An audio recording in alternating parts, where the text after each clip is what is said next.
Let's discuss about hypocrisy.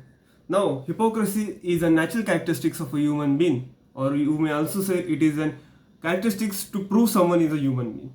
But you know what should be not in hypocrite? Criminals and governments.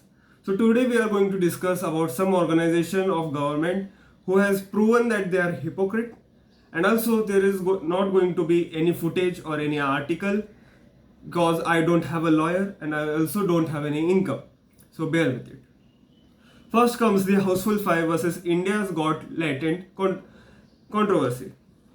Now, if the language used on India's Got Latent is been called out for vulgar and for harming Indian culture, then let's take a moment and look around what's conveniently been ignored by these government organizations. Why isn't the same energy being directed at movies like Houseful 5?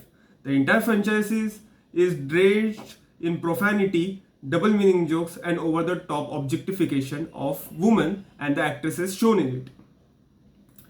But somehow, that doesn't corrupt the Indian culture. FIRs are filed left, right, and center against Ranveer Alavadia or Indian creators for their online language. But when the mainstream Bollywood reduces women to props and punchlines, nobody bats an eye. Where are the feminist organizations now? Why aren't they raising their voices when actresses are objectified for mass market entertainment? It's easy to attack small creators for clout, but Bollywood gets a pass, and that's not the culture. That's cowardice masquerading as activist. Second thing, mangroves and Mumbai controversy. Government authorities in Mumbai love to talk about protecting mangroves, highlighting their importance in fighting against climate change, coastal erosion, and preserving biodiversity. Policy documents are full of promises, but the reality? They are actively allowing, enabling, or silently approving the destruction of same mangroves through illegal dumping, construction, and urban development projects. Despite court orders and environmental laws, projects continue under the convenient label of public interest, which it's actually not. The gap between what's said and what's done is very massive. The truth, economic and political interest outweigh genuine ecological protection. No amount of greenwashing in official speeches can hide that. This isn't just negligence, it's betrayal of public trust and irreversible damage to the city's national defense.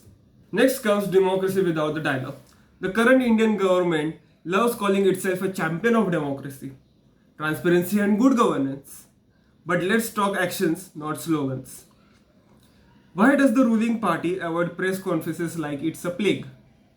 In any healthy democracy, press conferences are crucial. They allow journalists to ask tough questions, unscripted questions, and they demand accountability. Some of them also do that, such as Palki Sharma. But instead, we get Man Ki Baat, a monologue, not a dialogue.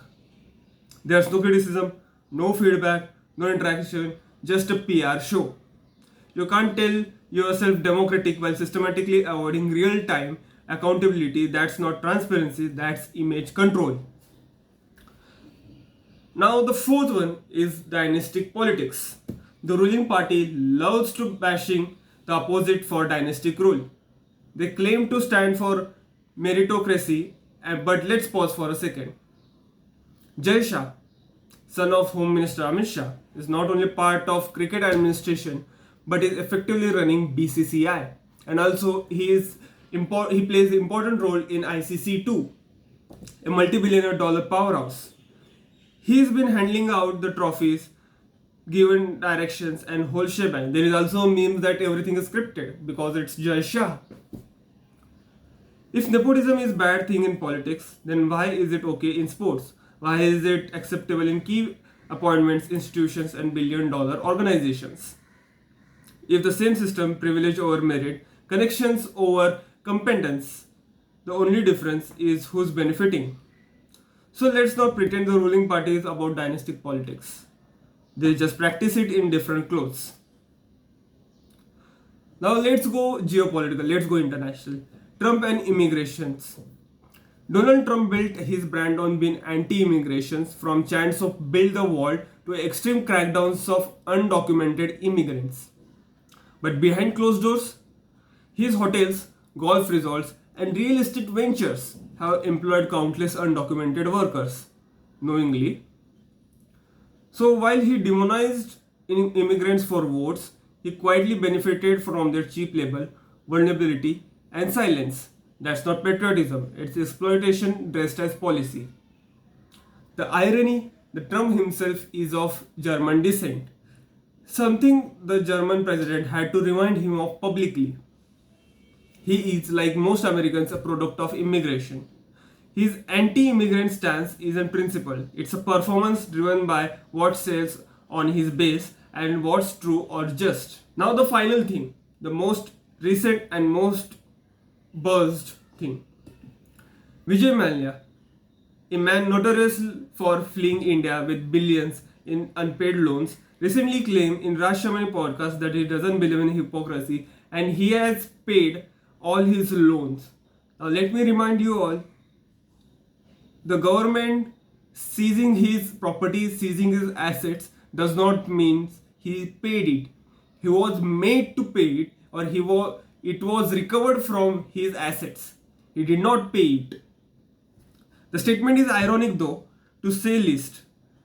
Mallya, who has left the Indian public to bear the burden of his debt, increasing the inflation in India too, presenting himself as morally upright, rises uproar. His refusal to acknowledge the gravity of his actions while claiming integrity is the very definition of hypocrisy. What's even more troubling is how platforms like this, which should hold accountable, instead allow such figures to reshape their narratives without any tough questions.